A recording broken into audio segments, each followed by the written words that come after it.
बिस्मिल्लाहिर्रहमानिर्रहीम। स्टूडेंट्स, मैं उम्मीद करता हूँ आप खैरियत से होंगे। आज हम अपनी सेकेंड ईयर फेडरल बोर्ड की केमिस्ट्री सीरीज से चैप्टर नंबर 16 हाइड्रोकार्बन्स का लेक्चर 2 डिस्कस करने जा रहे हैं।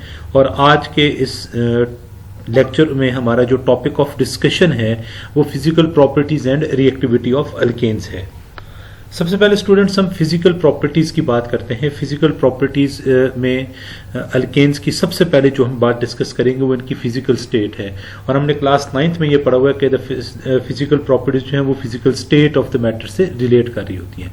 तो सबसे पहले अल्केन्स की अगर हम फिजिकल स्टेट की बात करें तो जो पहले 4 अल्केन हैं यानी मीथेन से लेके ब्यूटेन तक, ये कलरलेस ओडोरलेस गैसेज हैं।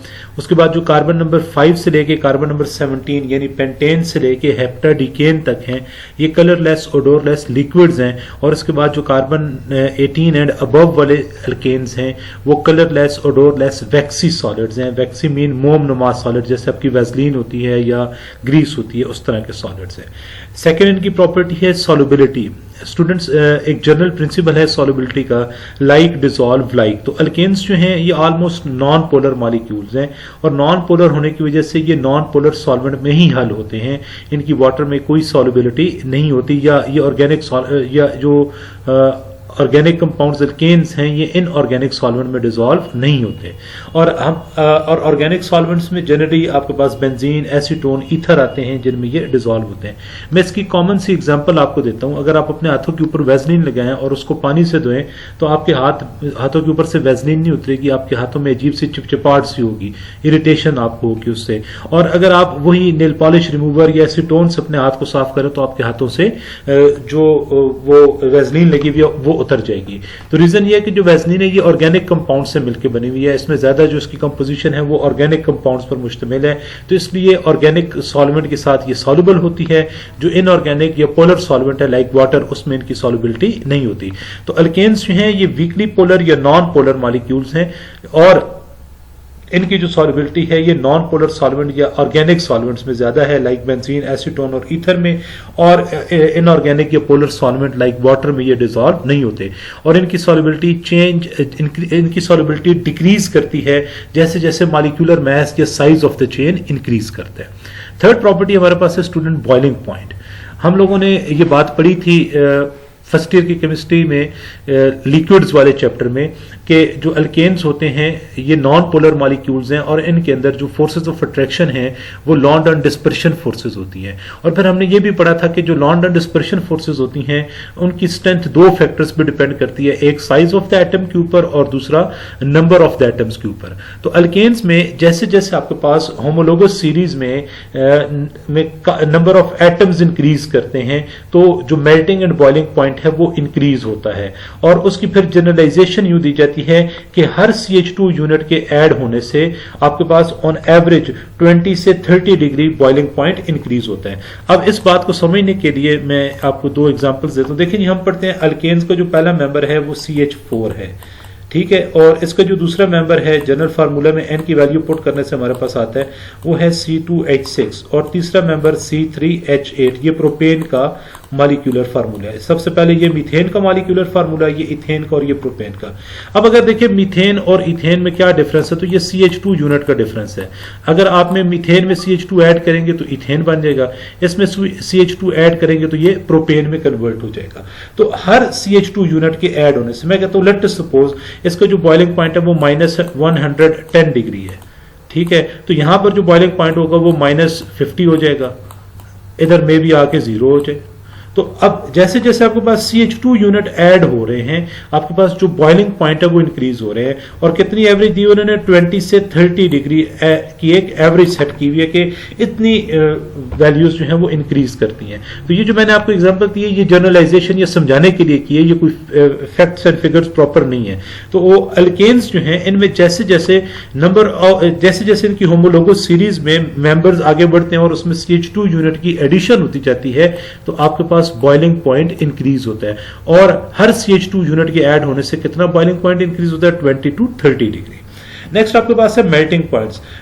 अल्केन्स के मेल्टिंग पॉइंट भी मॉलिक्यूलर मास या नंबर ऑफ कार्बन एटम्स के एडिशन से इंक्रीज करते हैं, लेकिन इनमें कोई रेगुलर ट्रेंड नहीं है। जैसे हमने बॉइलिंग पॉइंट में कहना कि 20 to 30 degree her CH2 unit के एडिशन से बॉइलिंग पॉइंट इंक्रीज होगा। हम मेल्टिंग पॉइंट में ऐसा कोई जनरलाइजेशन नहीं दे सकते, लेकिन मेल्टिंग पॉइंट भी इंक्रीज करते हैं as the number of carbon atom increases in the homologous series.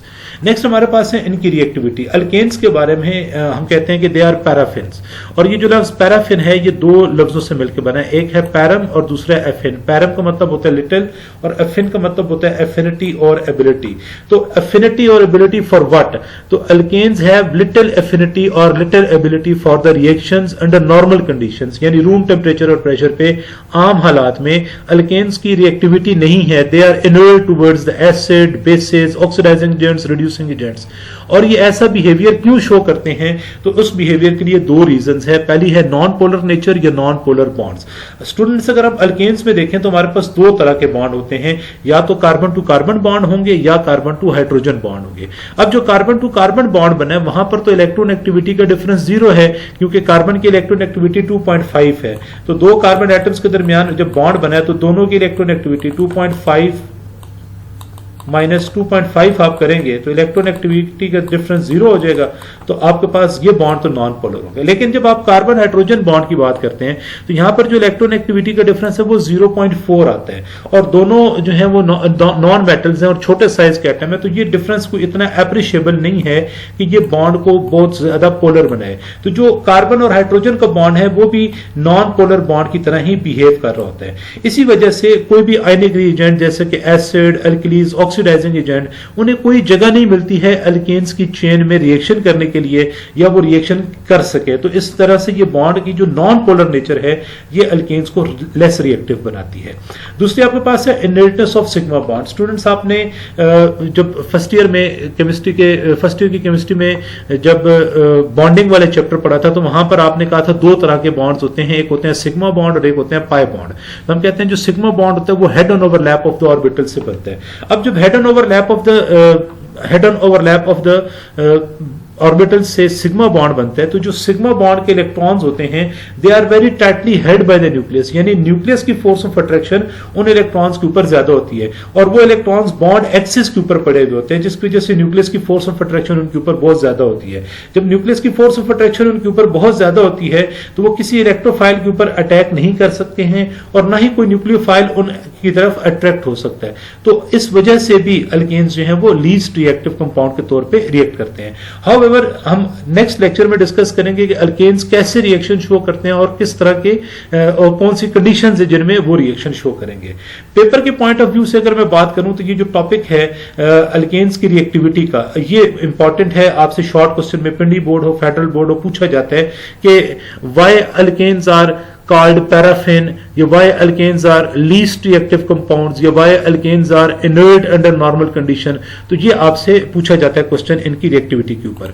और यहां से आपको जो शॉर्ट क्वेश्चन एक पूछा जा सकता है, why the melting and boiling point of alkane increases with molecular mass, या why the boiling point of alkane increases with increase in chain length। तो ये एक शॉर्ट क्वेश्चन आपसे इस टॉपिक से पूछा जा सकता है। मैं उम्मीद करता हूं आपको ये बातें समझ आई होंगी। किसी किस्म की कोई क्वेरी हुई, कोई क्वेश्चन हुआ, उसे कमेंट में लिखिएगा, आपको जरूर आंसर मिलेगा। Thank you very much.